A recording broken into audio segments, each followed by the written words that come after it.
The Shadow Health Secretary has called for the government to be completely transparent after it was revealed that Boris Johnson's top aide, Dominic Cummings, attended meetings of the SAGE group of scientists. The group, whose membership list is not made public, is advising the government on the direction to take in tackling the virus pandemic. Joining me to discuss this is former Deputy Director of Government Communications, James Serene, who ran the Department of Health's press office during the swine flu pandemic. Hello to you, James Serene. It is membership of SAGE's secret, although more and more names are being revealed. And when you look down the list of those attending these SAGE meetings on coronavirus, one of them sticks out like a sore thumb, Dominic Cummings. Why should he be there? Well, I mean, like I tweeted yesterday, I think it's perfectly normal to have senior officials from Number 10 and from other departments, even if they're political appointees, special advisors like Dominic Cummings, attending meetings of SAGE. I mean, SAGE is a group of highly eminent, distinguished scientists. They can hold their own. These are some fantastic individuals in terms of what they've achieved in their lives. When I attended meetings of SAGE during the swine flu pandemic, I mean, I attended, I spoke, I contributed a small amount, but it was very clear that this was the committee members' meeting, and it was for them to convene and share their different views about the different sort of elements of the scientific problem at hand.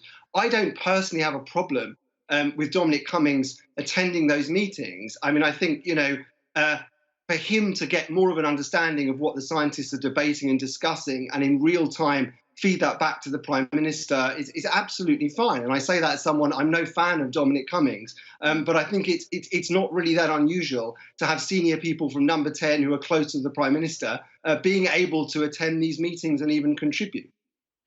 Does it not compromise the independence of SAGE there? He is unelected, he's not a scientist, and yet it is claimed that he was allowed to ask questions while the chief medical officers of Scotland, Wales and Northern Ireland weren't. I don't know exactly why it is that the CMOs of the devolved nations weren't able to contribute in that way. I don't think it's a problem. He's kind of there as the sort of envoy of the Prime Minister, and I think it's absolutely right that if he wants to test some of the assumptions that they're making in order to feed that back to the Prime Minister and increase the Prime Minister's confidence in that grouping, I think it's absolutely fine. I don't think it in any way taints their independence. These are really distinguished people, often with decades of work in their specialist fields, that they can hold their own. I mean, there's no sense here, I believe, that their independence is going to be questioned, or that in some way, a Downing Street official who's a political appointee asks a few pointed questions and in some way he's steering them in a direction. And these are people with fiercely independent views, and they have fiercely different views amongst themselves about the science. And having been to some of those meetings, you really have to get a sense of what it is. The idea that Dominic Cummings could be there and somehow steer them in his direction, I think, is a bit of a nonsense. This is a committee advising on government policy that affects lives, all of our lives at the moment. Do we have a right to know who is on it and what is being discussed at those meetings?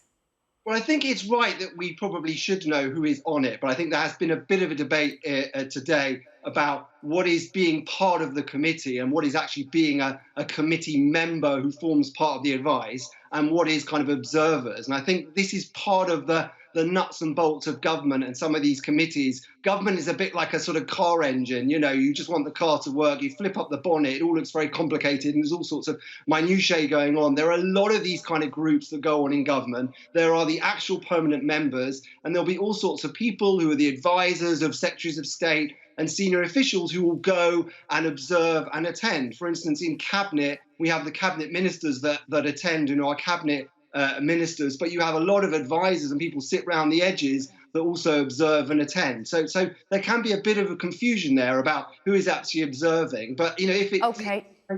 James, I'm sorry to cut you off because we are running out of time now, but thank you very much indeed for joining us. James Serene there.